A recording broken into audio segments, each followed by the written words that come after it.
एक गरीब आदमी एक बार घूमता घामता एक राज्य की राजधानी में पहुंच गया। जिस दिन वहां पहुंचा उस दिन वहां समारोह हो रहा था, उत्सव चल रहा था। उसने पूछा लोगों से कि भैया क्या चल रहा है, तो एक ने बताया कि यहाँ पर हस्ती पर बंधन समारोह चल रहा है। उसने पूछा भाई क्या होता है इसमें, तो इसमें बताया गया कि यहाँ पर क्या होगा, अभी थोड़ी देर में शाही हाथी आएगा और इस रास्ते से गुजरेगा, उसकी सूंड में एक माला होगी। उसने वो माल आज जिस व्यक्ति को पहना दी उसे इस राज्य का राजा अगले 5 साल के लिए बना दिया जाएगा।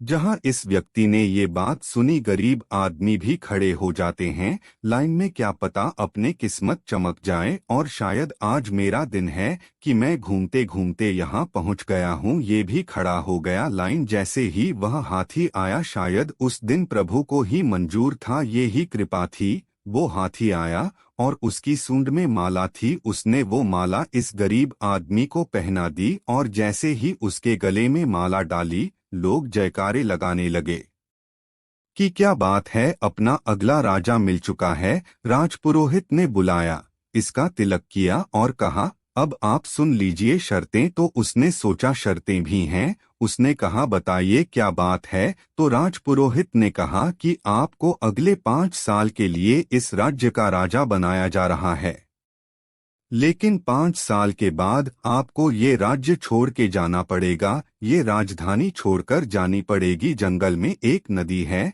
जिसमें बड़े बड़े मगरमच्छ घड़ियाल है, वो उनसे मुकाबला करना होगा, अपनी ताकत दिखानी होगी। अगर आपने ताकत दिखा दी तो आपको नदी पार करके जंगल में उस तरफ एक गांव है, प्यारा सा सुंदर सा, वहां जाकर अपना जीवन बिता सकते हैं। कुछ लोगों ने ऐसा किया है, कुछ लोग अपना जीवन गंवा चुके हैं।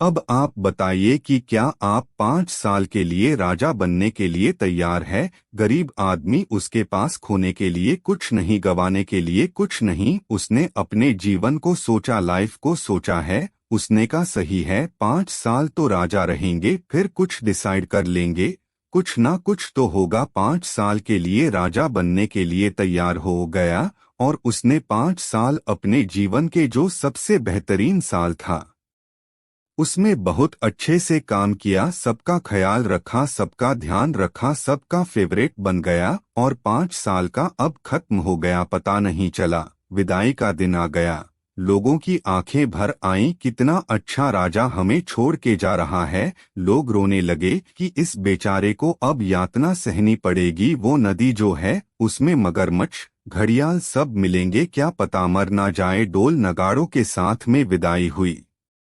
जंगल में पहुंचे, उस नदी के इस किनारे पर उसकी विदाई के लिए लोग तैयार थे। लेकिन जैसे ही इसने प्रणाम किया सबको कि धन्यवाद, बहुत अच्छा चलने लगा, तो लोग चौंक गए। ये खुशी खुशी नदी पार कर रहा था क्योंकि इसने उन 5 सालों में उस नदी पर लकड़ी का पुल तैयार करवा दिया था। लोग वापस प्रसन्न हो गए कि चलो सुरक्षित रहेंगे, राजा साहब अब वहां रहेंगे, लेकिन अच्छे से रहेंगे।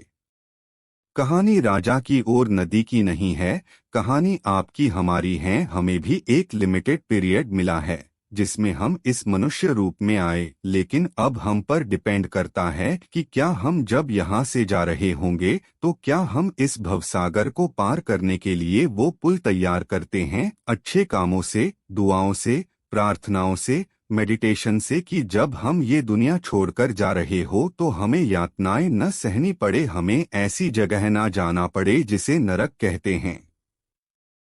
हम कुछ अच्छा करें और भवसागर पार करके पहुंच जाए वहां जो दूसरा लोग हैं।